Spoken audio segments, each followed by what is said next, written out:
Hi guys! Welcome back to my channel. Today, pumunta kami sa Immaculate Conception, Tayuman to celebrate Palm Sunday. Ito yung araw na inaalala natin yung pagpasok ni Jesus sa Jerusalem, kung saan sinalubong siya ng mga tao na may hawak na palaspas. Excited na akong ipakita sa inyo yung mga happenings. Tara, samahan niyo ako. Magsimula tayo sa labas ng church. Ang dami ng vendors, nagbebenta ng palaspas. Sobrang dami ng mga colors and designs. Nakakatuwa talaga, nakaka-excite yung vibe sa labas. Parang lahat ready na sa Palm Sunday.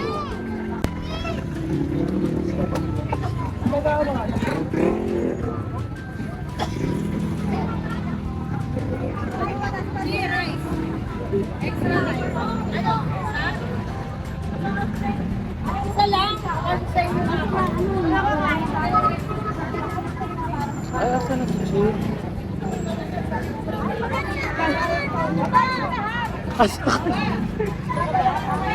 Nang pumasok nga kami sa church, grabe, sobrang dami ng tao.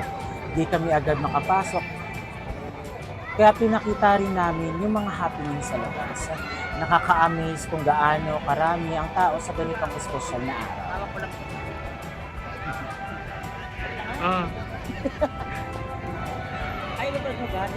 Dito kami ngayon sa Immaculate Conception. Dito kami nag-Palm Sunday.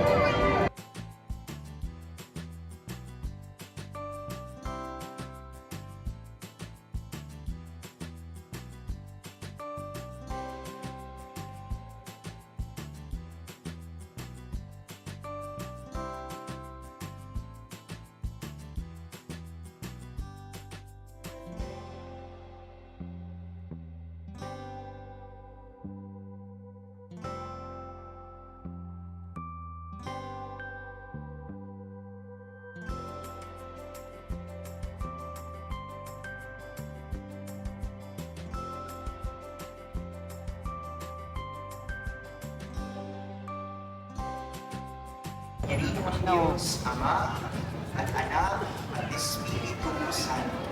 Amen. Tapos na ang ating pagdiriwang, kumayo kayo sa kapayapaan ni Kristo. Salamat sa Diyos.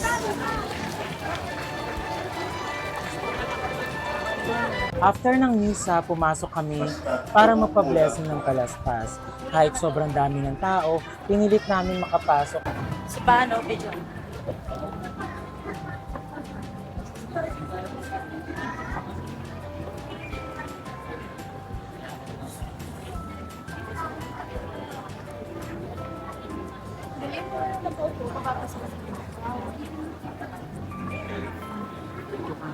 Okay na dito.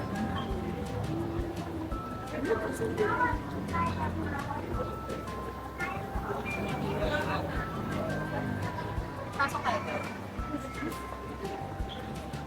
Sobrang saya at meaningful talaga yung moment na to. Bawat isa, hawak ang kanilang palaspas ready for blessings. The name of the Lord, Hosanna in the highest. And when he entered Jerusalem, the whole city was shaken and asked, "Who is this?" And the crowds replied, "This is Jesus the prophet. Grant us with your blessing, that we may follow Christ the King in exaltation, may reach the eternal Jerusalem through him who lives and reigns forever and ever." Amen.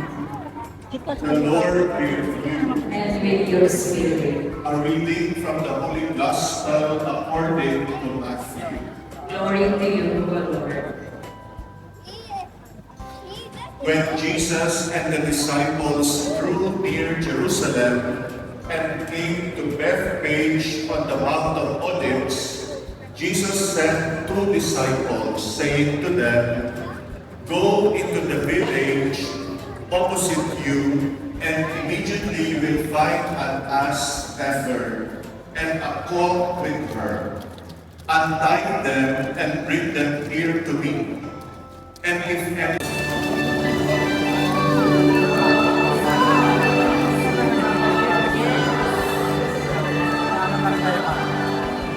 Let's go! Huli mo siya. Nasa harapan na pala natin. Kaya, nga sabi ko. Hindi ka na po lang nasa harapan.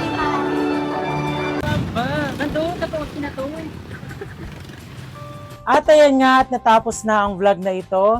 Huwag niyong kalimutang i-like ang video at i-share at i-subscribe niyo na rin ang aking channel para sa more special moments.